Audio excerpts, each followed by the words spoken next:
The Mount to Coast S1, a shoe filled with very interesting technologies and design ideas meant for road ultramarathon training. But my question is, do these technologies work for everyday runners to help them go way beyond?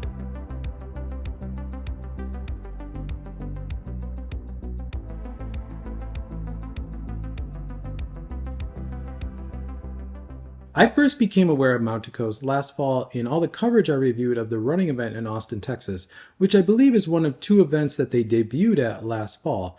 And I remember being intrigued by the three shoes that I saw previewed in the coverage from that event, and I made a mental note to check the brand out. Fast forward a couple months later, the brand reached out to me and asked me if I wanted to review their R1 model, their race model. And at the time, I was honored and very intrigued, but ultimately I said no because I'm not an ultra marathoner. I'm a marathoner and just a general road runner. So I didn't feel like I had a lot to say about a shoe designed for ultra marathon road running. But I knew that they had a couple other models coming out. There was a trainer specifically that I was interested in. So I said, let's keep in touch. And when that shoe releases, let's talk. And sure enough, a little bit later, we reconnected. And here it is, the Mount to Coast S1. This was the trainer I was actually interested in reviewing on this channel. Now, obviously, Mount to Coast has sent me this shoe for the purpose of review, but they're not paying me to make this video, nor do they have any editorial control over the contents of this video, and they will not be seeing this video before I publish it to this channel. If you want to know more about my approach on this channel to this type of content, I put a link in the description. You can get all of the details there. And with all this out of the way, let's talk about the Mount to Coast S1. Mount to Coast is a new boutique running shoe brand based out of Hong Kong, and their focus is road ultramarathon training and racing. Now, you've probably heard of ultramarathon racing, but you probably associate it with trail running. But there's a whole community that does ultramarathon racing on the road.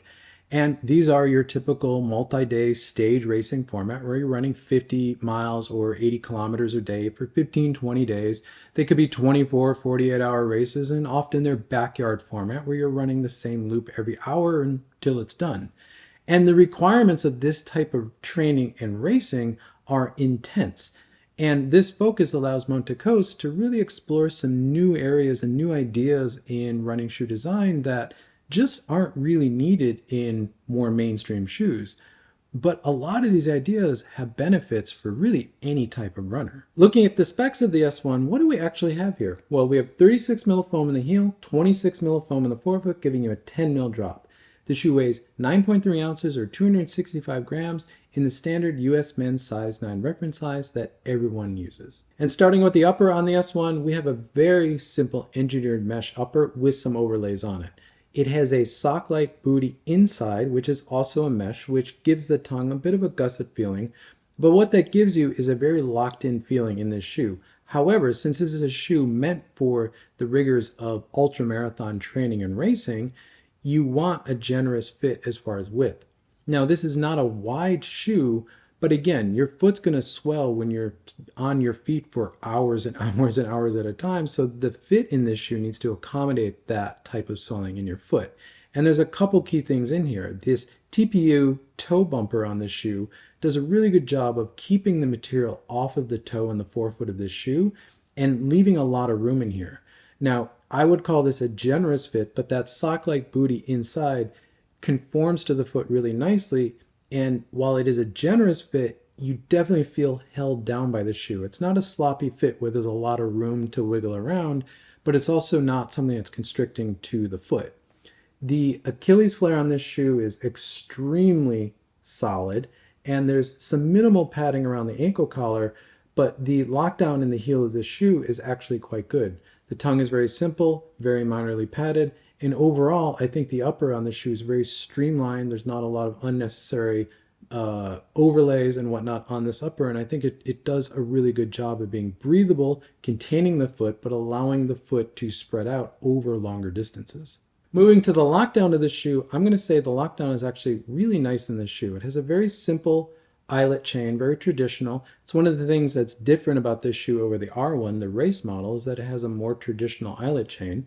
There is an adjustable wrapping on the medial side that anchors into the arch area, comes up and is pulled tight by the lacing. just gives the medial side of the shoe around the arch a little bit more support and stops the foot from kind of spilling inward. It works really nice. But overall, the lockdown in the shoe is quite good. It's never tight. I'm not feeling a lot of pressure. Again, I feel locked into this shoe, but nothing is digging into my foot anywhere, which again is what I want when I'm putting long hours or long distances into a shoe like this. I don't want any pressure points, and I definitely don't feel any in this upper. Moving to the midsole of this shoe, this is where things get a little interesting, and that's where some of the new ideas in this shoe actually are. Now, overall, the midsole of this shoe is a one-piece supercritical PIBA foam, unique in-house to Mount to Coast, and they call it light cell foam. The foam in the S1 is the same foam that's found in the R1, their race model. However, they've tuned the foam in this shoe to be more focused around stability and durability, whereas the foam in the R1 is more tuned towards resiliency, so energy return, which again makes sense in a racer to a trainer. However, this midsole has a secondary material in the forefoot of the shoe, and you can kind of see the shape of it in the outsole pattern.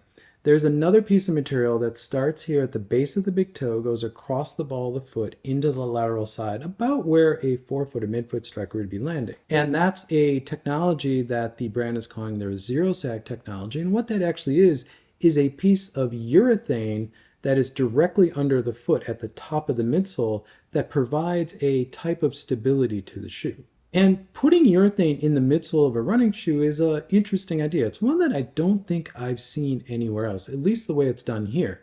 Now, urethane is a material that I have a lot of experience with. When I was racing skateboards, I did a lot of wheel and truck development. I also used urethane a lot in development of snowboard and ski bindings and boots, because urethane is a material that you choose not so much for its cushioning properties, but more for its shock absorption or damping properties.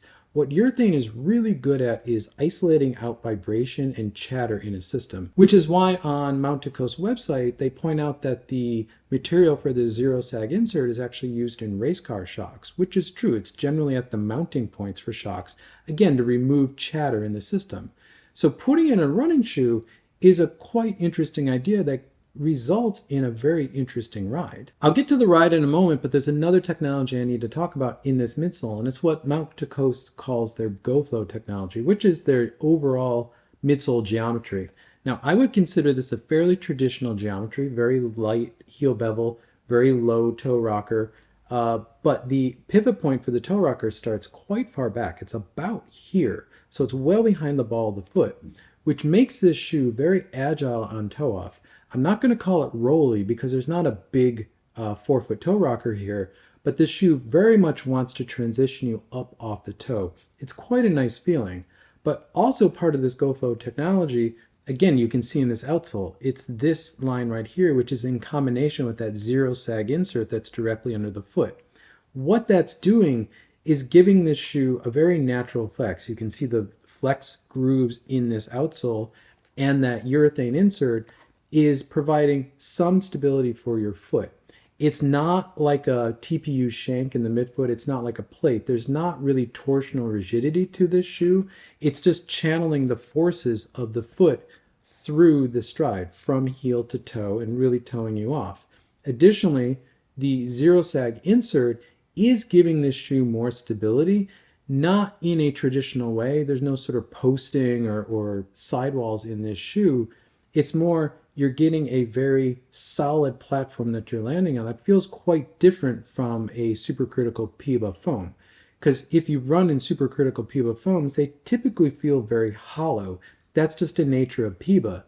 But in this shoe, you definitely can feel that. However, that urethane insert that's directly under the foot really makes this shoe ride much more dense. Not firmer, it's just a much more dense feeling, which again feels very nice underfoot. And back to the zero sag insert, the urethane-like material, one of the drawbacks of using that material in a running shoe is that it weighs quite a bit more than standard running shoe foam, especially a supercritical PIBA foam. So talking with the brand, they're really trying to find what the right balance for how much of that zero sag material they can actually put in the shoe to get the kind of feel of the shoe and the weight of the shoe correct. In the S1, they've decided not to put the zero sag material in the heel like the R1 actually has, and instead they put a TPU heel clip in the heel of the shoe to control stability on landing for heel strikes.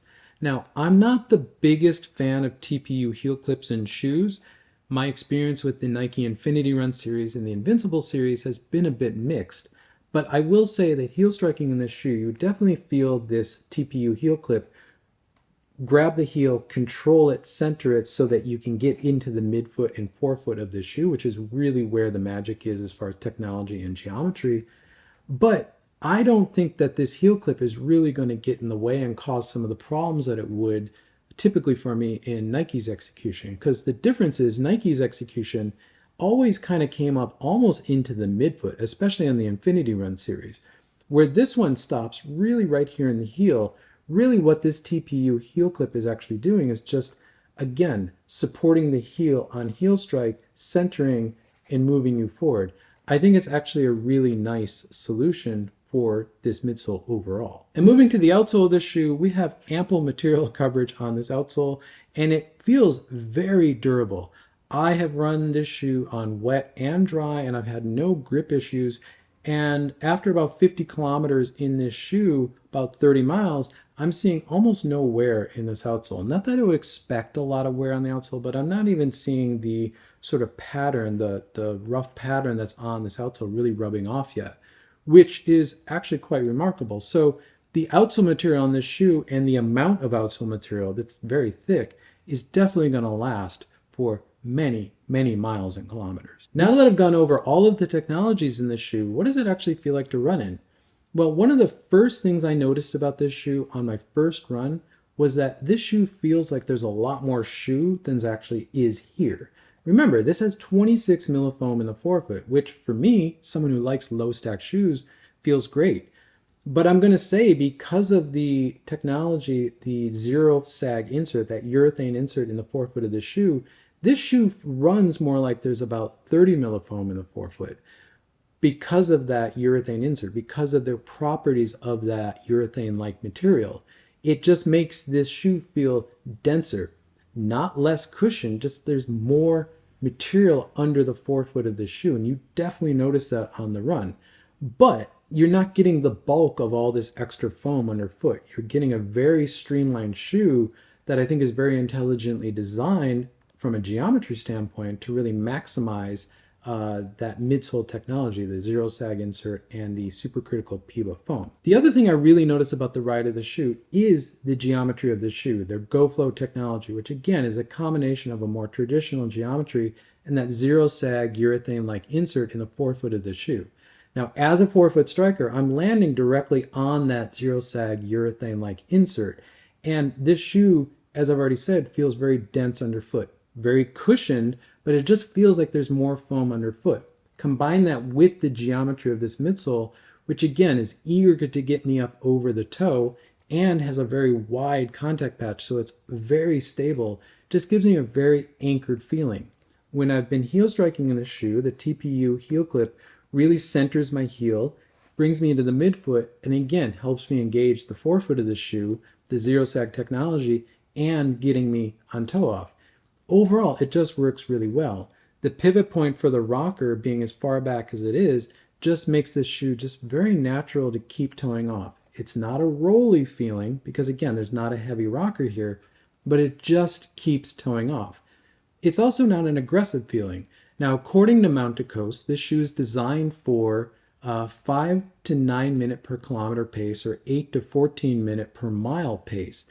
My easy pace is right around 5 minutes per kilometer right now, and this shoe just feels insanely comfortable just to go click off those kilometers at that easy pace.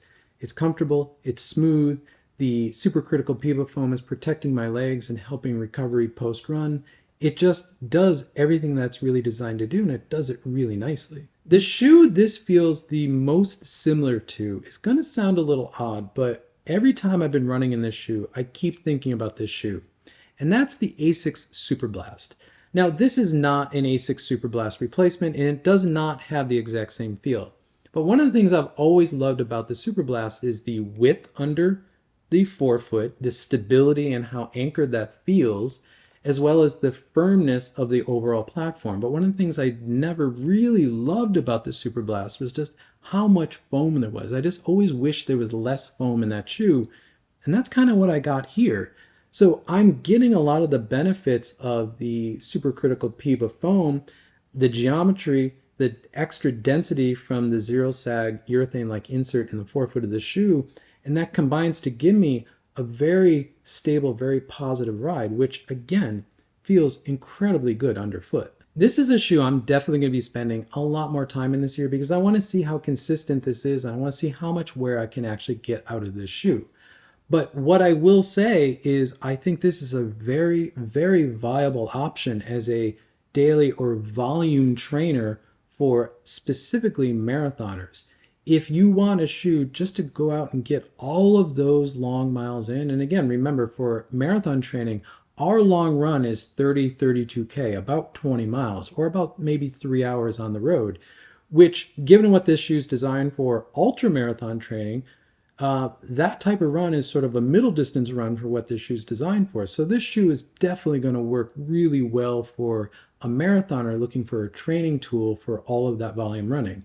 I also think this shoe is going to work really well as a volume daily trainer. I think really any road runner is going to benefit from this package.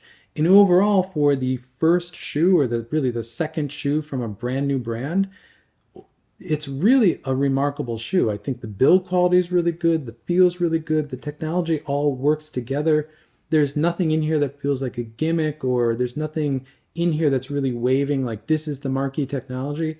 It just all works really well together in a really well thought out, really well designed package that really any road runner is going to benefit from. I want to thank Mount to Coast for sending this shoe over for review. I'm thoroughly enjoying it, and it is one that I'm going to be spending quite a bit more time in this year. Now, they've given me a non-affiliate link. I put it in the description if you want to go purchase a pair of these. I'm not getting anything from that link, but using the link in the description lets them know that Chris from Sagasu Running sent them over. Thank you for making it to the end of the video. If you find this content useful, consider subscribing. You'll see more content from me pop up in your feed. If not, drop a like on this video because it helps this channel continue to grow, which I always appreciate. And with that, I'll catch you in the next one.